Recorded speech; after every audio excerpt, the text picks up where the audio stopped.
Yeah, what's he? 17-year-old YouTuber murdered.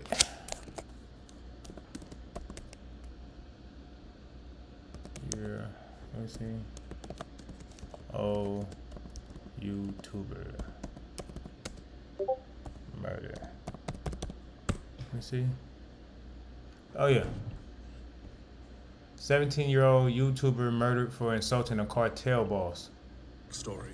Rosales was born in Navolato. Let's see. Often one of them. 17-year-old Juan Luis Lagunas Rosales ended up dead just weeks after a video of him insulting El Mencho went viral.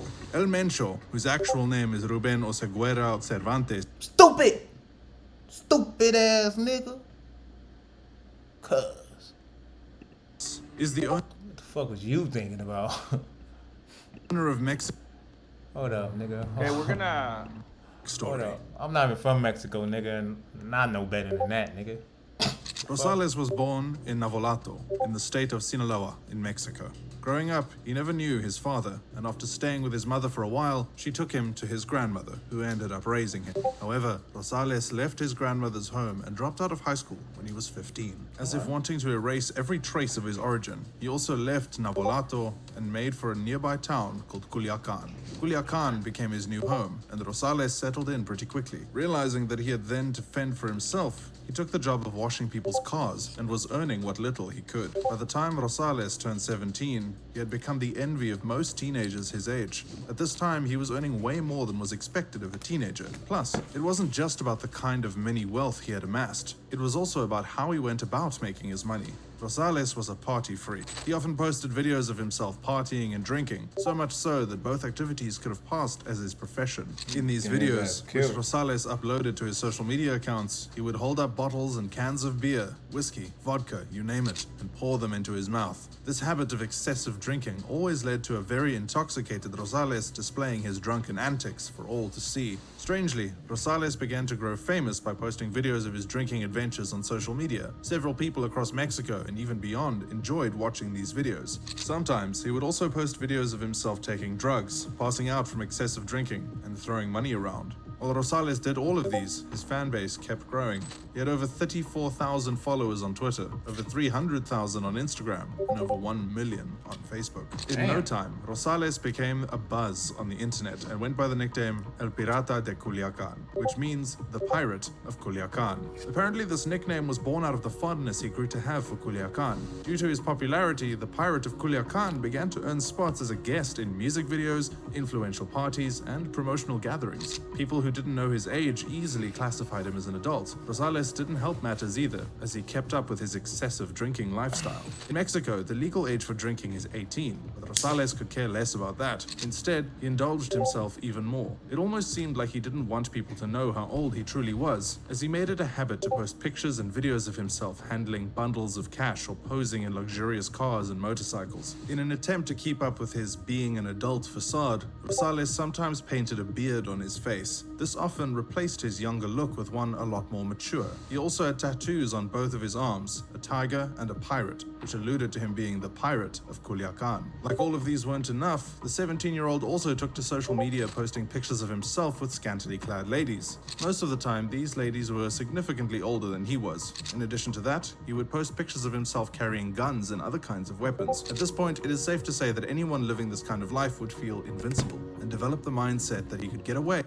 That nigga thought he was El Chapo. Until the real El Chapo showed up. With anything. Slowly, Rosales was cultivating that mindset, and it did not help that he broke the law several times and got away with it. Legally, Rosales wasn't supposed to do drugs, flaunt weapons, and take alcohol since he was still a minor, but he continued to do just that. He boldly did all of these things, and even went as far as sharing the pictures and videos on his social media accounts. In August of 2017, Rosales was arrested for underage drinking, which you have to admit was long overdue, seeing how the teenager was far from the legal drinking age at the time. Of course, this incident did next to nothing to help Rosales, because after he was released, he immediately picked up where he left off. During an interview with the producer of Univision Entertainment, Pepe Garza, Rosales stated that he was an alcoholic, but he wanted to change that so he could pursue a music career. He further said that he had signed a contract with Cash Records and added, "I want to learn to sing now. That's going to be my motto." And perhaps the authorities didn't do enough, because although these videos usually went viral, implying that the authorities probably caught a whiff of them several times, they barely intervened. Instead, the Pirate of Culiacan kept rising in fame. He gained more followers, more invites to parties, and more business deals. Seeing how there was no one in his way, Rosales continued to push boundaries without a care in the world. But you know the thing about boundaries is that you can only push so far. Ruben Oseguera Cervantes, aka El Mencho. In December 2017, Rosales released a video making jest of El Mencho, where he said, "El Mencho a mí me pela la verga," which roughly translates to saying that El Mencho can suck his. In the video, Rosales was visibly intoxicated, obviously due to excessive drinking, as per usual. If the circumstances were different, this video would probably have passed as one of the many stunts he often pulled to entertain his followers. It probably would have gained him more followers and more recognition. However, the circumstances were very different from what he was accustomed to. In the video, Rosales had referred to El Mencho, leader of Cartel de Jalisco Nueva Generación. As we mentioned earlier in the video, Cartel de Jalisco Nueva Generación translates to New Generation Jalisco Cartel. This cartel is popularly known as one of the deadliest organized crime syndicates in Mexico. They're usually described as the most violent and second most powerful cartel in Mexico, the first being Cartel de Sinaloa. Cartel de Sinaloa was once championed by the drug lord El Chapo. The New Generation Jalisco Cartel is somewhat new, especially compared to cartels that have been around the longest. Although it is just over 10 years old, it has grown significantly in wealth and power. The cartel was put together after... I wouldn't give a fuck if it was 10 of them niggas and they started yesterday, nigga. Just cause they a cartel, nigga. I'm not about to play. This nigga was just retarded. I don't give a fuck. You ain't that much drunk in the motherfucking world, bro. A splinter group chose detachment from another crime syndicate known as the Millennial Cartel. The New Generation Jalisco Cartel might still be in its development stage, but over time it has easily drawn the attention of the general public, including the media. One time, it was said that they shut down an army helicopter with an RPG in an attempt to protect their boss. The incident led to the death of 6 soldiers. Another time, they cut off the head of a pig and sent it to an attorney general in a bid to have him feel intimidated.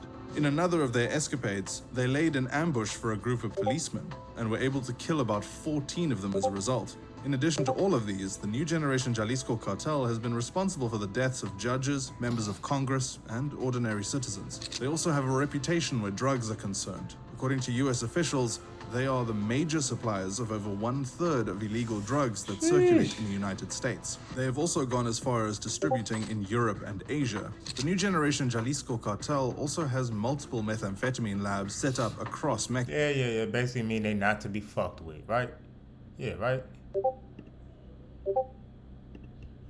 Mexico, the New Generation Jalisco Cartel has had several affiliations to brutal mass murders in the past. In 2011, authorities found 35 dead bodies on the streets of Veracruz, a port city on the Gulf of Mexico. These bodies appeared tortured and dismembered.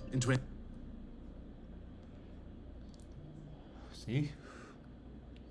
Don't go over there fucking with them. Shout out to my Mexicans. 2013, this same cartel raped and murdered a 10-year-old girl whom they believed to have been a daughter of a rival cartel leader. After killing her, they proceeded to set her on fire. It was already too late when they realized she wasn't who they thought she was. Under his leadership, Mexico recorded a 20% rise in homicide rates, with a record of 20,000 deaths. The statistic equated to an average of about 69 deaths per day. There are alleged reports that El Mencho was once a member of the police force, but was sentenced to 3 years in prison for selling heroin. Whether or not that is true, it is pretty evident that the man is no longer on that side of the law. His infamous nature led the United States government to put a bounty offer on his head. It is said that whoever is able to provide information that is likely to lead to his arrest will be rewarded with a sum of $10 million. So far, this has been recorded as the highest sum of money the US government is willing to pay as a bounty. As you might have expected as well, the drug lord also has a bounty offer on his head in his hometown. In Mexico, authorities are willing to pay the sum of 30 million pesos, which is equivalent to $1.5 million US. Knowing all of these, it shouldn't come as a surprise to anyone that El Mencho is not the kind of guy to play around with. However, Rosales chose to do precisely that. He not only cursed the infamous drug lord, but he also went ahead and released the video on the internet. a video which many Mexican press publications called, in effect, the initiator of a countdown for his time here on Earth. The murder. On December 18th, 2017, weeks after the video of Rosales calling out El Mencho went viral, he made the second biggest mistake